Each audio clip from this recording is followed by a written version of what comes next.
Hey everyone, welcome back. Today we're going to talk about the 5 things you can do to keep squatters out of your monthly rental. If you watched our last video about how laws and regulations affect monthly rentals, you'll actually know that they aren't considered squatters, but rather holdover tenants. But for today, we're just gonna call them squatters because that's how most people understand them. One of the first things to know about monthly rentals is that when someone overstays their monthly rental, so let's say they have a move out date and they continue staying there, it is actually typically not considered a tenant or landlord issue. Again, check out our last video about the laws and regulations within your own personal state, as some states will consider it a tenant issue if it's over a certain amount of time. What I found out whenever I had to deal with a squatter was that it wasn't actually a tenant or a landlord issue.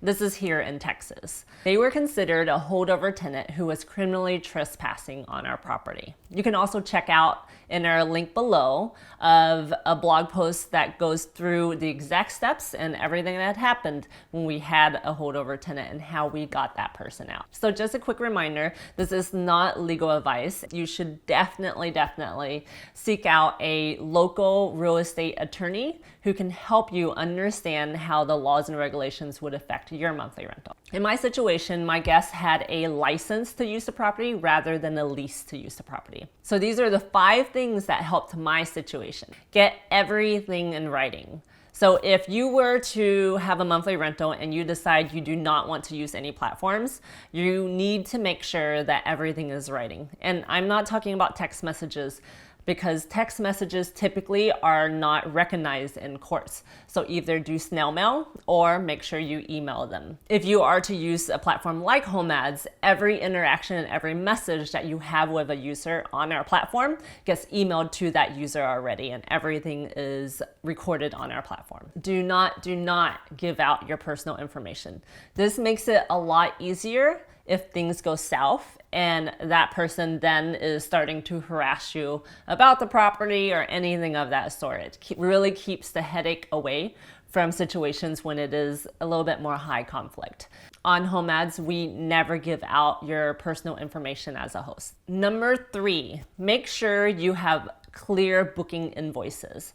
So this indicates the move-in date and the move-out date and how much is paid for those bookings. So if it's a 3-month booking and it's January, February, and March, make sure you have those 3 booking invoices. That indicates exactly how long the booking is and then how much they paid each month, and that you can show that it was paid. On Home Ads is definitely much easier because everything is already given to you in that format, and then we can also show that it already has been paid. The reason this is important is that whenever you have your code department or the police department looking at this situation, they'll be able to clearly see the situation rather than knowing that if you had a full, several page lease, that very much looks like tenant rights rather than a booking invoice for that 1 month or 2 month that you have that guest there. Number 4, know your neighbors.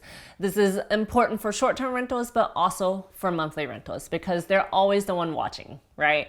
So having a Facebook group or HOA email thread, any of those things really help, because if you're friends with your neighbor, it also means that you have eyes on your guests when you're not there.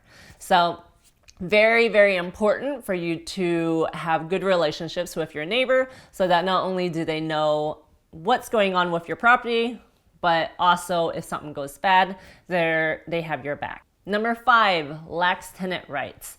This isn't necessarily something you can do when it happens, but more of before you start operating your monthly rental.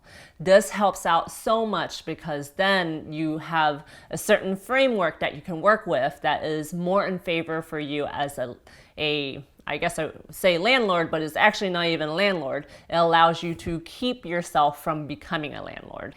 Thank you so much, guys, for joining us. Again, this is not legal advice, but something that I hope that would be very helpful for you if you do find yourself in this situation. Please come back and join us, and thank you for watching.